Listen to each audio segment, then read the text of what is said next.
A while back, I guess about a year ago now, I had an incident in my local Spar. If you're in the UK, you'll know that's, well, for those outside the UK, it's a kind of garage service station. They sell food products, they sell fuel, they sell newspapers, magazines, etc. Anyway, I was buying a newspaper in my local Spar. Actually, I can remember the exact report that I was looking for. It was at the time of the Zimbabwe presidential transition when Mugabe stepped down. So it was a big story. It was in the news. Now, I've been collecting newspapers for years. So when I get newspapers about a particular event, I want to see comprehensive coverage. I want to see, does this have the sort of coverage I'm looking for? Not necessarily whether I agree with it or not, just whether it's extensive or not. So anyway, I was browsing their Times, the London Times, and I just wanted to see if it included that.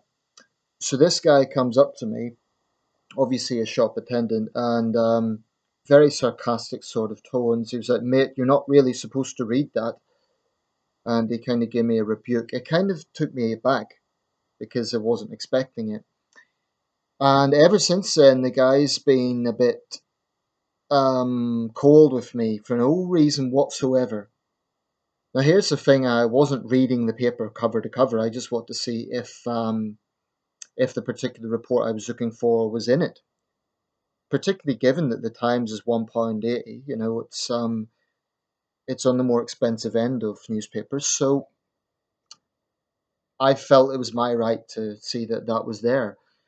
But ever since, I felt uncomfortable doing so, and maybe that's ridiculous. Maybe I shouldn't feel that way. So anyway, I'm just using that as an example about Jobsworths. That's a colloquialism in the UK. I don't know if it's used in other parts of the world, but basically it means a petty person who has a little bit of power and they use it to, try to enforce petty rules that may or may not exist. And it irritates a lot of people because it's kind of a form of petty control. Um, One thing I value very strongly is politeness when it comes to public service. Maybe I'm a bit old-fashioned in this sense, but I've had other examples. I was in Newcastle. I was looking for a bulb for a lava lamp because they're quite hard to find. I've got some now. I've got them on eBay, but they're relatively hard to find in shops, especially ones that are just the right size. So I looked in this hardware shop in the big market in Newcastle, and I asked the guy, "Excuse me, would you happen to sell lava lamp light bulbs or bulbs for lava lamps?" Now he didn't have them, but instead of simply saying no, sorry, I don't have them, his whole attitude was very condescending, very rude, just very short with me. Well, it would help if you knew what size you wanted. Um, well, I obviously don't have them. This sort of attitude. And I don't know why people get into the business of running shops and getting into jobs where they're working with the public if they cannot have a basic level of politeness. To me, it's not about putting on a big fake smile. It's just about being decent. When I was a volunteer at Oxfam, I always made sure that I was polite to customers because I know that's the way I would like to be treated. And that's just a charity shop. It's not a high end of the market sort of situation, but that shouldn't matter to me. Whether it's a charity shop, a discount shop, or the very top range, I think basic politeness is just it's just a good aspect of customer service. Why is it really so much to ask for? So this is something I've experienced more often than not. Now, I don't think I'm an overly sensitive person. I'm not expecting people to come out with some massive smile and, you know, ask how my day is or anything like that. But I think it's reasonable to expect a reasonable level of etiquette and professionalism. And to me, professionalism isn't just about being efficient, It's about being polite. So I have a very, very little respect for people who are too pig ignorant that they can't realize when you're in public service, you should treat people with respect. Um, and I'm not the world's most confident person, so I admit at times it's dented my confidence a little bit.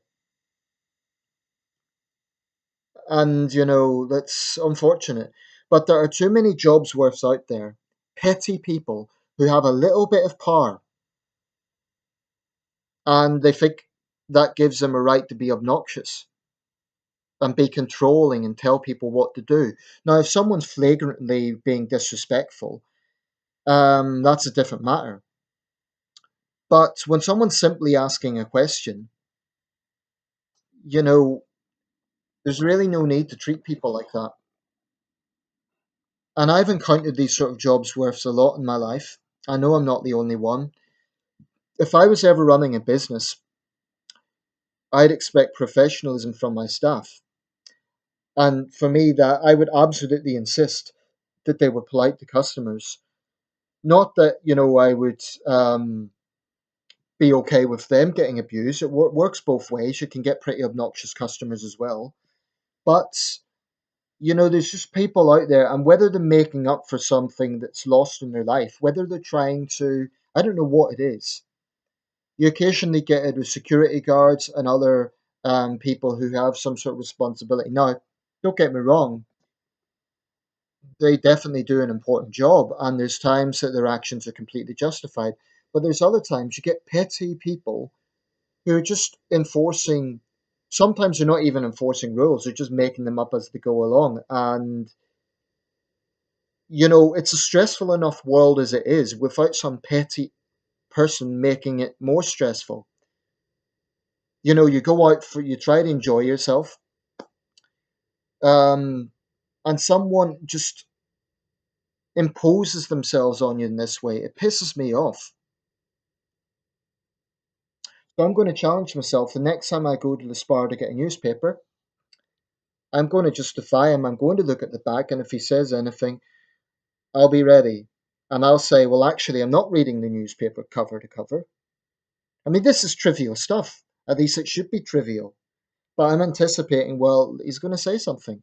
And people might say, oh, just buy the paper. But the point is, if you're paying £1.80 for a newspaper and it doesn't have what you're looking for, then it's obviously a waste of money, isn't it? So I think it's totally reasonable for a consumer to know what they're buying. And in the case of a newspaper, you want to know what's inside it. Say, for example, a prominent person has passed away. You want to know if the Times, for example, has the obituary on that on their life. It doesn't always have it the next day. Sometimes it's a few days there. So I really get fed up with petty officials, Jobsworths, people who think the entire world revolves around that sort of pettiness. I'm not saying that people should disregard rules, don't get me wrong, because it goes the other way as well. You get customers who are very selfish, or people who are totally selfish. Like I mentioned my incident recently on the Dumfries to Carlisle, excuse me, Carlisle to Dumfries train, where ignorant louts were just, leaving food around the place. Now that is unfair on the railway staff who have to clean up after them and on other passengers. So it does work both ways, but people need to just learn to be tolerant, live and let live. I mind my own business. I go out and just get on with my life, and it bugs me. Just petty, petty people.